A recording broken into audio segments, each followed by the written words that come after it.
Welcome back. We have a Fox 5 exclusive. A woman speaking out for the first time after police arrest a suspect accused of trying to carjack her at gunpoint.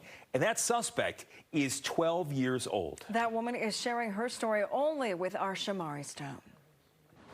Good evening. That woman told me she decided to share her story with me because she is just shocked that the suspect in this case is just 12 years old. She said that she parked her car and got out to go to a restaurant. That's when she says that 12-year-old walked up to her with a gun and demanded that she give him her keys.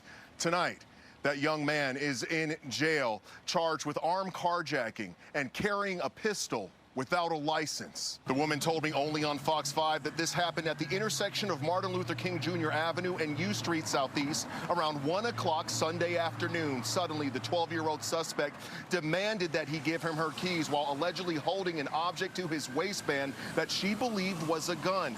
The woman refused to hand over her keys, and that's when the suspect got startled, she says, and ran away. Police found the 12-year-old minutes later and arrested him. Detectives tell us they found a gun on him.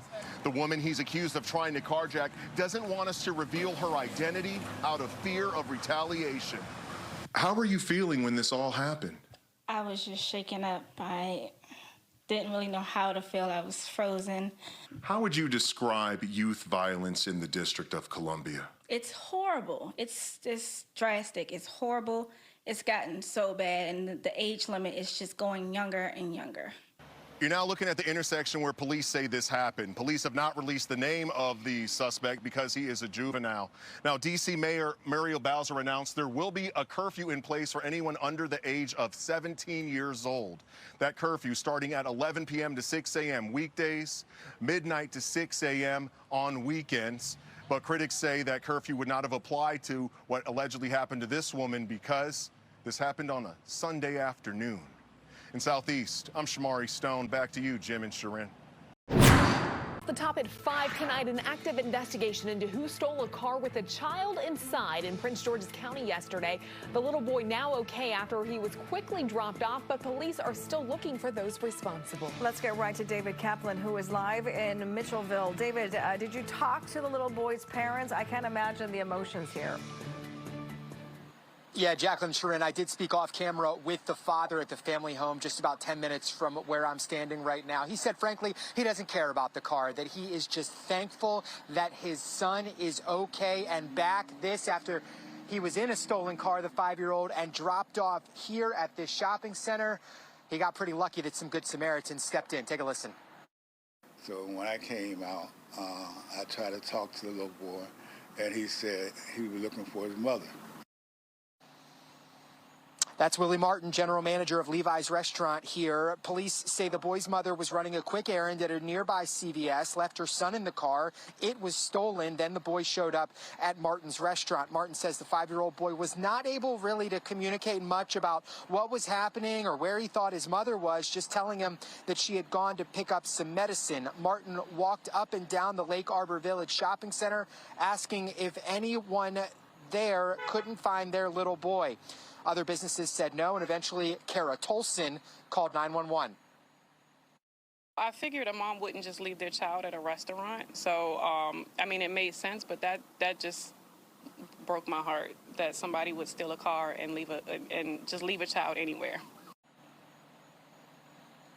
The overarching message from Prince George's police tonight, whether you live here or anywhere in the DMV, is not to leave anything valuable, including obviously a child unattended in a vehicle while an adult runs an errand inside. If there are any developments in this case as they continue searching for the car or the suspect or suspects who stole it, we'll be sure to stay ahead of those developments for you. Sharon, Jacqueline. All right, Taylor, thanks very much. More on the breaking news on the roads. Just a horrific overnight crash left 2 people dead in Prince George's County. Fox 5's Melanie Alnwick is live on the scene out in Chevrolet with what we know right now. Mel, good morning. Good morning. So it was 2:35 when this first happened. So just a couple hours into this, and you can see behind me here, this is 202, the eastbound lanes. We're just inside of 63rd Street, and we don't know exactly the circumstances as to how this unfolded, but you can see the one vehicle here in the middle of the road and debris everywhere. This is where police say that driver and the passenger were pronounced dead. They did say 2 vehicles were involved in this collision. The second vehicle did not remain on the scene, so we don't have any more information about that at this point. We know that investigators are still working to determine the cause and get more information to us in terms of as to whether there's any kind of a lookout for the second vehicle. We can tell you, just based on the traffic patterns here, as Taylor was talking about, that you've got a lot of problems when you're going westbound on 202. There really is no other way to get around on these side streets. So what I would tell you is just stick with the main roads. They are backing up a little bit, but that's going to be your best way to get through, because most of these side streets end up not being cut throughs and people are turning off and then having to turn around again in neighborhoods as well. So again, we're trying to get a little more information from Prince George's County Police, but it is still very, very early on the scene here, unfortunately, of just a terrible incident this morning where we now have 2 people dead in an early morning collision. Just a horrific crash there. Mel, thank you. Fairfax County Police need your help tonight to find a suspect that they are calling the Bird Bandit. Yeah, he's accused of pulling out a weapon before robbing a man outside of a McDonald's. Our Sierra Fox joining us live in Falls Church with the latest details. Sierra? Look, this is a bizarre case. Take a look at your screen. This man allegedly committed a strong armed robbery here in the Seven Corners area, but he wasn't alone. He had not 1, not 2, but 3 parrots with him. Fairfax County Police are calling him the Bird Bandit. Detectives say he threatened an innocent man with a knife and stole his money near this McDonald's on Arlington Boulevard. The crime happened around 8 in the morning on Tuesday. Looked like a clown to me. Putting the animals in danger, too. What happens if you rob the wrong person? They'll kill you and the birds. That's scary. Like, he knows that he will, like, go to jail, so I don't know why he did that. I'm not surprised. He looks like he could rob someone with his parrot. This is surveillance video from inside the 7-Eleven on Patrick Henry Drive. You can see the suspect wearing a patterned shirt and black cowboy hat with 2 parrots on it. A third parrot is on his shoulder. Investigators believe the man is between 28 to 32 years old with tattoos. Sergeant David Kroll says this is one of the most unique suspect descriptions he's ever seen. This can't be real. It's hard to fathom that somebody would commit such a crime of that nature with 3 birds and wearing what they were wearing. Definitely a rare occurrence. I did it wrong, That's the suspect recently caught on camera in the McDonald's drive-thru. The employee is clearly in amazement that a parrot is just hanging out on the driver's side window of the SUV. A lot of people Fox 5 spoke with say they've seen this man before, even snapping photos like this. That's just crazy, man. It's something you never see. Birdman, if you're watching this, you better run away, because they're going to get you. So They better catch you. And take the birds, let them free. Yeah, let them fly, let them have freedom. Fairfax County Police say the Bird Bandit took off in a blue Ford SUV. If you have any information, detectives would like to hear from you. There was a man who was shot and killed in Northwest D.C. yesterday. Officers discovered 18-year-old Kenai Edwards suffering from a gunshot wound on 10th Street. He was rushed to the hospital where he later died. There is no word this morning on a suspect. However, police say if you have any information on this case, to give them a call. Another violent weekend in the District of Columbia. 3 teens killed in 3 separate incidents. On Friday night, 18-year-old Jaquiah Johnson was shot and killed on Naylor Road in Southeast D.C.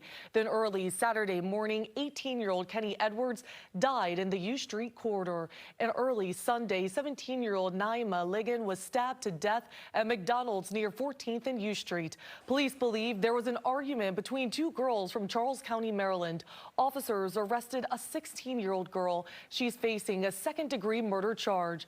Data reveals violent crime is up 38% compared to last year in the district. Fox 5's David Kaplan has a closer look at what is being done and why some neighbors feel that something's missing. Juvenile crime was a focal point of a briefing Mayor Bowser and the D.C. public safety apparatus gave a few weeks ago, announcing bolstered juvenile curfew enforcement for some neighborhoods, including the U Street corridor, that starts on September 1st. Fox 5's Stephanie Ramirez asking Deputy Mayor for Public Safety and Justice Lindsay Appia about this renewed effort. We continue and always are looking for ways to make sure our young people are safe and that our city's safer. So where we see, and certainly this summer, we've seen some instances where we have a lot of young people out when they shouldn't be. DC is under siege, and we need help. We really do. And it's just not in this neighborhood. It's all over D.C. Leola Smith lives near the U Street corridor and operates an Airbnb. Her frustration echoed by many. Her business hampered by negative reviews about the neighborhood. And personally, her grandson was stabbed outside the home this summer. I can't rent my Airbnb anymore. I'm losing income. My entire savings just went down the drain. We know there are actions, and Smith says she thinks for the most part leaders are listening. There's town halls, the emergency crime prevention legislation that passed this year, the mayor's announcement about curfew, more security cameras. Bowser and Police Chief Smith say the work is ongoing. They're also committing to engaging with the community, illegal gun recoveries and closing cases, all things that have been announced this summer. Smith still feels there's a disconnect and much more that can and should be done, both in her neighborhood and in the city. They haven't executed it. It hasn't been executed to its fullest. In Northwest, David Kaplan, Fox 5, D.C.